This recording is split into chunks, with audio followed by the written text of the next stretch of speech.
ইতালির নুল্লা ওস্টা work permit অনুমোদন পাওয়া মানে আপনার স্বপ্নের পথে আপনি অর্ধেকটা এগিয়ে গেছেন।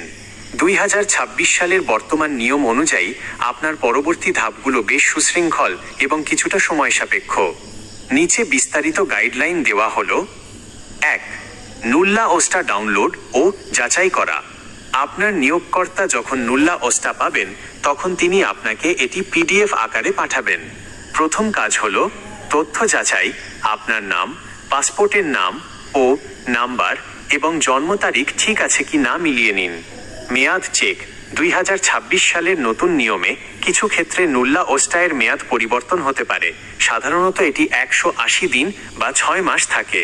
এই সময়ের মধ্যেই আপনাকে ভিসার আবেদন করতে হবে। 2. Online registration VFS global web portal. 2024 সালের শেষ ভাগ থেকে ঢাকাস্থ ইতালি দূতাবাস একটি নতুন নিয়ম চালু করেছে। নুল্লা ওস্টা হাতে পাওয়ার পর আপনাকে সরাসরি অ্যাম্বাসি বা ভিএফএস সেন্টারে না গিয়ে প্রথমে অনলাইনে রেজিস্ট্রেশন করতে হবে। পোর্টালের রেজিস্ট্রেশন ভিএফএস গ্লোবালের নির্দিষ্ট ওয়েব ফর্মে আপনার নুল্লা ওস্টা তথ্য দিয়ে নাম নিবন্ধন করতে হবে। কেন এটি জরুরি?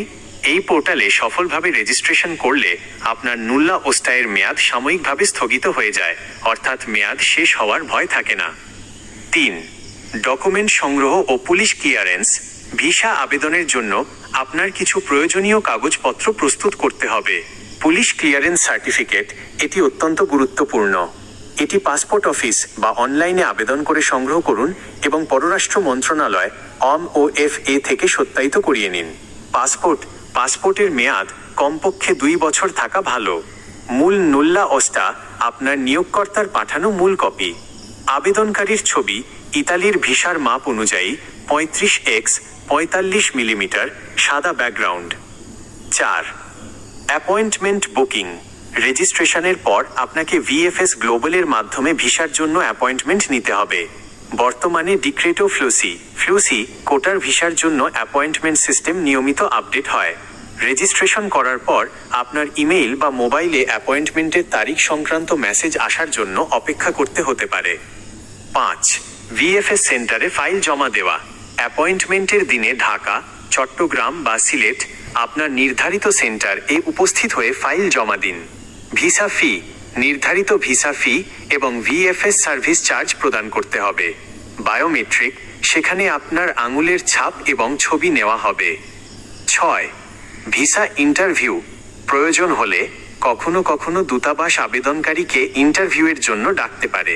এক্ষেত্রে আপনার কাজের ধরন, বেতন এবং ইতালি সম্পর্কে সাধারণ কিছু প্রশ্ন করা হতে পারে।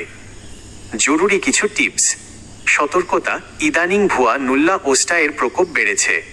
আপনার পেপারটি আসল কিনা তা নিশ্চিত করতে অভিজ্ঞ কারো সাহায্য নিন। সময়, নুল্লা ওস্টা পাওয়ার পর দেরি করবেন না। যত দ্রুত সম্ভব পোর্টালে রেজিস্ট্রেশন করে ফেলুন। আপনার পরবর্তী প্রক্রিয়ার জন্য কোনো নির্দিষ্ট ফর্ম পূরণ বা ফি সম্পর্কে জানার থাকলে বলতে পারেন। আপনি কি এরই মধ্যে আপনার নিয়োগকর্তার কাছ থেকে নুল্লা ওস্টায়ের কপিটি হাতে পেয়েছেন?